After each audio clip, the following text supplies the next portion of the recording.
4 पंक्तियां मैं देना चाहता हूं कि बरसात, धूप, बर्फबारी में हमारे सैनिक, हमारे परिवार के बच्चे -40 डिग्री सेंटीग्रेड में लद्दाख में खड़े हैं, चाइना को रोक रहे हैं। आप रोज देख रहे हैं हमारे बहादुर चाइनीज को मार रहे हैं, हथियार नहीं है, अपने हाथ से मार रहे हैं।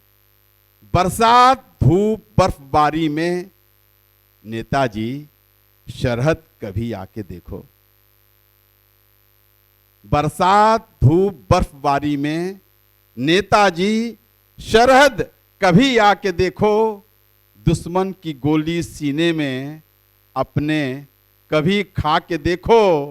सेना में जाते हैं मरने के, कहने वालों अपने बेटों को सरहद पे कभी पहुंचा के देखो। अपने बेटों को सरहद पे पहुंचा के देखो। और निर्जल जी आइए, आप जोरदार तालियां बजाइए आपके लिए। 72वां गणतंत्र दिवस मना रहे हैं। दोस्तों, मेरा नाम जैसा कि बताया हेमंत उपाध्याय, निर्भीक गाजीपुर से मैं चलकर आता हूं। बात राष्ट्र की हो रही है। पूरे हिंदुस्तान में, पूरे विश्व में अगर गाजीपुर को जाना जाता है, पहचाना जाता है, तो बहुत सारे कारण हैं। उसमें एक कारण है वीर अब्दुल हमीद। जब वीर अब्दुल हमीद का पार्थिव शरीर उनके घर पर आया तो उनकी मां ने उनके साथियों से पूछा कि मेरा बेटा जब लड़ाई लड़ रहा था तो डरा तो नहीं? मेरा बेटा जब लड़ाई लड़ रहा था तो उसकी आंखों में कोई गम तो नहीं थे? मेरा बेटा जब लड़ाई लड़ रहा था तो उसके कदम पीछे तो नहीं हटे? तो उनके साथियों ने उनके मां से क्या जवाब दिया, सुनिएगा। कि भ्रिकुटी तनी हुई थी, आंखों से वो लाल था। उनके साथियों ने उनके मां से जवाब दिया कि भ्रिकुटी तनी हुई थी, आंखों से वो लाल था। कि नींद कैसे आए जब देश का सवाल था। कि भ्रिकुटी तनी हुई थी, आंखों से वो लाल था। कि नींद कैसे आए जब देश का सवाल था। कि पीछे ना हटाया कदम बढ़ते चला गया। कि पीछे ना हटाया कदम बढ़ते चला गया। सामने देखा तो खड़ा तोप विकराल था। और 4 तोप मार डाला, पाक को पछाड़ डाला। अब्दुल हमीद वीर गाजीपुर का लाल था। अब्दुल हमीद वीर गाजीपुर का लाल था। बहुत बहुत धन्यवाद, बहुत बहुत आभार। देश को आजाद करने में 5,55,000 से ज्यादा लोगों ने अपने प्राणों की आहुति दे दी। हम सब याद हमारे राष्ट्रपिता महात्मा गांधी जी को करते हैं, लेकिन हम लोग बहुत लोगों को भूलते जा रहे हैं। तब मैं कहना चाहूंगा कि याद अगर है गांधी जी तो भगत सिंह भी याद रहेंगे। याद अगर है गांधी जी तो भगत सिंह भी याद रहेंगे। याद अगर है गांधी जी तो भगत सिंह भी याद रहेंगे। बच्चे बच्चे की टोली में चंद्रशेखर आजाद रहेंगे। और लाल गुरु सुखदेव भगत सिंह, लाल गुरु सुखदेव भगत सिंह हम ही बनकर आएंगे। हम कल भी जिंदाबाद रहे और आज भी जिंदाबाद रहेंगे। हम कल भी जिंदाबाद रहे और आज भी जिंदाबाद रहेंगे। आदरणीय अनीता दी का एक बहुत ही खूबसूरत किताब आप सबके बीच आज लोकार्पण हुई, मैं उन्हें बधाई देता हूं। बड़े भी आर्यन उपाध्याय जी, आपने इस खूबसूरत मंच पे मुझे आने के लिए आदेशित किया, उसके लिए मैं आभारी हूं। आइए, बात ओज की हो रही है, मैं आप सबके बीच रखता हूं कि जिनके लाखों पुत्र खड़े हैं हंसकर जान लुटाने को, वो भारत माता चिंतित हैं अपनी लाज बचाने को। कुछ दिन पहले की बात है, आपसे बहुत दूर नहीं, 20 से 25 किलोमीटर दूर पे एक देश का एक यूनिवर्सिटी है JNU। उसमें एक मुद्दा उठता है कि इस JNU में देश का ब्रिटेन करता जिन्ना की तस्वीर लगेगी। दूसरा पक्ष कहता है तस्वीर नहीं लगेगी। मैं 4 पंक्तियों में उन्हें जवाब देना चाहता हूं कि जिनके लाखों पुत्र खड़े हैं हंसकर जान लुटाने को, वो भारत माता चिंतित हैं अपनी लाज बचाने को। जिनके लाखों पुत्र खड़े हैं हंसकर जान लुटाने को, वो भारत माता चिंतित हैं अपनी लाज बचाने को। तो तेरी मर्जी नहीं चलेगी, तेरी मर्जी नहीं चलेगी, ये मुल्क तेरी जागीर नहीं। और भारत की धरती पर होगी जिन्ना की तस्वीर नहीं। भारत की धरती पर होगी जिन्ना की तस्वीर नहीं। जैसा कि हम सब जानते हैं, आदरणीय अनीता जी के पिताश्री आप आर्मी में रहे हैं। मैं आप ही की तरफ से ये 4 पंक्तियां निवेदित करता हूं कि निकल चुके हैं साहब हम अगले पड़ाव को, किसी के चाहने से कारवां यह रुक ना पाएगा। एक फौजी होता है, किसी एक काम को करने के बाद रुकता नहीं है। सर्जिकल स्ट्राइक हुआ, उसके बाद वो रोके सोए नहीं कि चलो अब आराम करते हैं, काम हो गया, नहीं। उन्होंने सर्जिकल स्ट्राइक किया, उसके बाद एयर स्ट्राइक भी किया।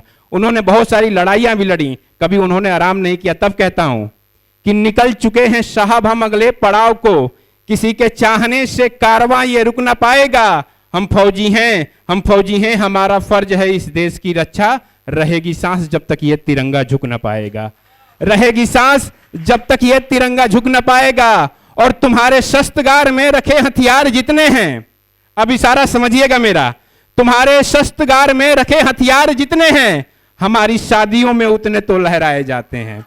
तुम्हारे शस्त्रगार में रखे हथियार जितने हैं, तुम्हारे शस्त्रगार में रखे हथियार जितने हैं, हमारी शादियों में उतने तो लहराए जाते हैं। तू रखा तोप और बारूद जितने तोप खानों में, दिवाली में पटाखे उतने के जलाए जाते हैं।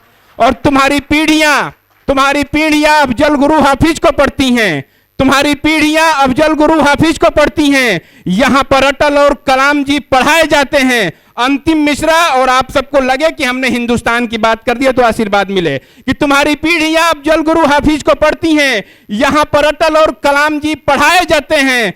तू अपने झंडे पर जिस चांद को है देख ही इतराता, हमारे यान उसी चांद पे पहुंचाए जाते हैं, हमारे यान उसी चांद पे पहुंचाए जाते हैं। बहुत बहुत आभार, हमारे यान उसी चांद पे पहुंचाए जाते हैं। बहुत बहुत धन्यवाद भैया। आइए, 70 साल से भारत माता घूट, अभी तो मैं आ रहा हूं, रोम में आ रहा हूं, मैं पढ़ता हूं। बहुत बहुत आभार। 70 साल से भारत माता घूट घूट कर रोई थी, लाल लहू से लथपथ घाटी बेसुध होकर सोई थी। देश में 70 साल से एक फैसला जो कोई सरकार लेने की हिम्मत नहीं जुटा पा रही थी, इस बार एक सरकार ने लिया। जो इस कश्मीर को बहुत पहले आजाद हो जाना चाहिए था, 370 हटा देना चाहिए था, वो जाकर के अब हुआ। मैं तब कहता हूं कि 70 साल से भारत माता घूट घूट कर रोई थी, लाल लहू से लथपथ घाटी बेसुध होकर सोई थी।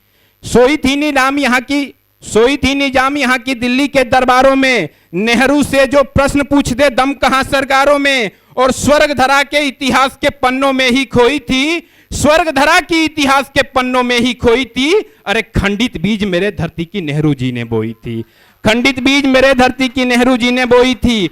आखिर कब तक आस्तीन के सांप यहां पाले जाते, आखिर कब तक आस्तीन के सांप यहां पाले जाते। हिंदुस्तानी बेटे कब तक घाटी में थप्पड़ खाते, चांद सितारों वाले झंडे ऐसे कब तक लहराते।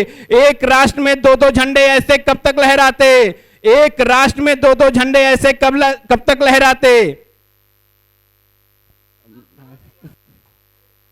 वाले झंडे ऐसे कब तक लहराते, एक राष्ट्र में दो दो झंडे ऐसे कब तक लहराते। मैं अगली गीत आप सबके बीच रखता हूं। मैं माफी चाहूंगा, भूल गया था। एक बार जोरदार ताली हो जाए आप सबका। मैं कोरोना यस वही बात है, कोरोना के बाद ये मेरा पहला कार्यक्रम है। और हमारे बड़े भी आदरणीय अभिषेक तिवारी जी जो गृह मंत्रालय में हैं, आपका मैं स्वागत करता हूं, प्रणाम करता हूं। मेरा छोटा भाई अमित भी यहां पर आए हुए। मैं अंतिम रचना आप सबके बीच रखता हूं। बात जब राष्ट्रभक्त की हो रही है, बात जब देशभक्त की हो रही है, तो हम महाराणा प्रताप को कैसे भूल सकते हैं। कौन थे महाराणा प्रताप, क्या उन्होंने सहा, और केवल खुद नहीं अपने परिवार को भी घास की रोटी खाया, लेकिन उन्होंने कभी स्वाधीनता अकबर की स्वीकार नहीं की, गुलामी स्वीकार नहीं की। तब मैं कहता हूं कि कतरा कतरा रक्त जहां वीरों ने नित्य बहाया है, बलिदानों की बेदी पर निज हाथों शीश चढ़ाया है।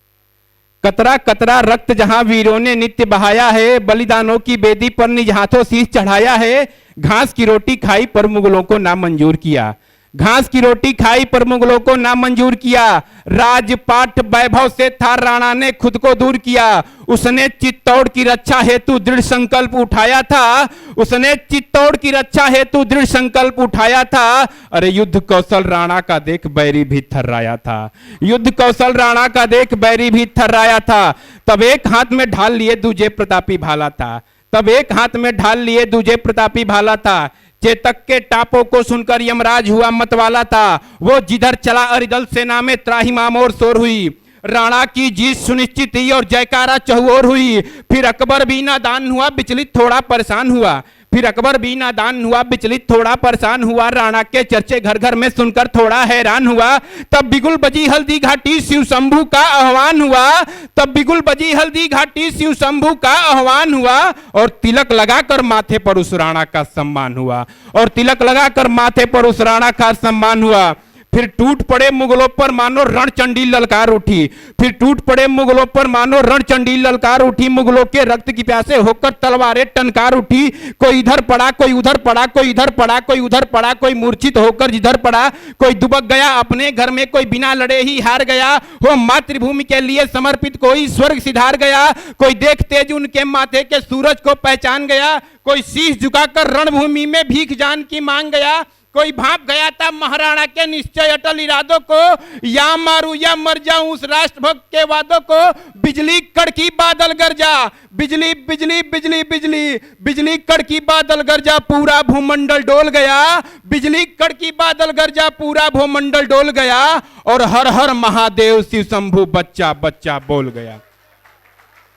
और हर हर महादेव शिव शंभू बच्चा बच्चा बोल गया। फिर चली चाल अकबर ने एक चेतक पर घातक वार किया। फिर चली चाल अकबर ने एक चेतक पर घातक वार किया। उस रवि पुत्र पर कायरता बस बारंबार प्रहार किया। जो जीत न पाया राणा को वो बेजुबान से लड़ बैठा। युद्ध छिड़ी थी इंसानों में खुद चेतक से कर बैठा। छुप छुप कर आघात किया ऊपर से नीचे दाएं बाएं, जुटा नहीं पाया हिम्मत की चेतक के वो सन्मुख आए। हो बेखबर चेतक दौड़ा अरिदल सेना की टोली में। तलवारें भी झूम रही थी लाल लहू की होली में। तलवारें भी झूम रही थी लाल लहू की होली में। पर उन कटार के वारों से घोड़ाता लहू लुहान हुआ। पर उन कटार के वारों से घोड़ाता लहू लुहान हुआ। स्वामी को संकट में पाकर वो भी थोड़ा परेशान हुआ। पर रुका नहीं था, घायल होकर गहरी दरिया पार किया। पर रुका नहीं था, घायल होकर गहरी दरिया पार किया। जिस पे सवार हो महाराणा ने मुगलों का संगार किया। फिर थम गई सांसें चेतक के इतिहास अभी तक जिंदा है। मुगलों के दामन पर अब तक उस बेईमानी का फंदा है फक्र हमारी धरती जिसकी कड़कड़ में बलिदानी है फक्र हमारी धरती जिसके कड़कड़ में बलिदानी है। सब जीव जंतु और नर नारी की ऐसी अमर कहानी है। सब जीव जंतु और नर नारी की ऐसी अमर कहानी है। बहुत बहुत धन्यवाद, बहुत बहुत आभार। तिरंगे में लिपट कर देख तेरा ये लाल आया है। तिरंगे में लिपट कर देख तेरा ये लाल आया है। नालायक कहती थी जिसको वतन के काम आया है। एक गीत मैंने लिखा है। एक शहीद का पार्थिव शरीर जब उसके घर पे आता है तो उसकी माँ अपने बेटे कुछ कहना चाहती है। उसकी माँ उसे याद दिलाना चाहती है कि बेटे जब तुम सरहद पे गए थे तो हमसे तुमने कुछ वायदे करे थे। जाने से पहले तुमने हमसे कुछ बात करी थी। वो सब बातों को भूल करके तुम किस तरीके से आए हो, कैसे आए हो, वो अपने बेटे से कहना चाहती है कि बहुत देर से लाल लेटा हुआ है। बहुत देर से लाल लेटा हुआ है। तिरंगे को तन से लपेटा हुआ है। बहुत देर से लाल लेटा हुआ है। तिरंगे को तन से लपेटा हुआ है। लहू थम गए हैं जो बहते थे अब तक। लहू थम गए हैं जो बहते थे अब तक। बहुत चोट तन में समेटा हुआ है। कोई तो बता दे क्यों बेसुध पड़ा है। कोई तो बता दे क्यों बेसुध पड़ा है। न उठने की अपनी क्यों जिद पे अड़ा है। न उठने की अपनी क्यों जिद पे अड़ा है। मनाने को देखो जमाना खड़ा है। मनाने को देखो जमाना खड़ा है। बहुत देर से लाल लेटा पड़ा है।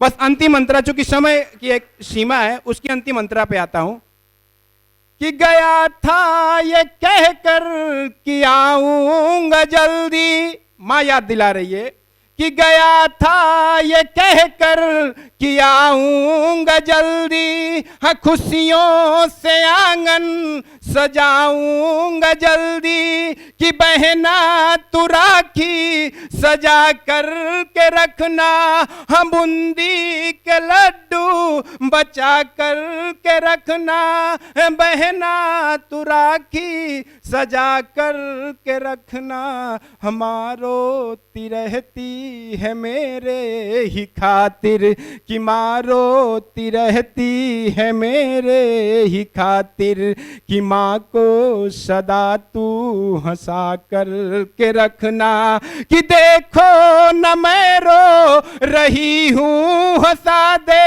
हया लाल मुझको गले से लगा ले, हया लाल मुझको गले से लगा ले, तू सुनता नहीं है क्यों कुंठा हुआ है, तू सुनता नहीं है क्यों कुंठा हुआ है, बहुत देर से लाल रूठा हुआ है।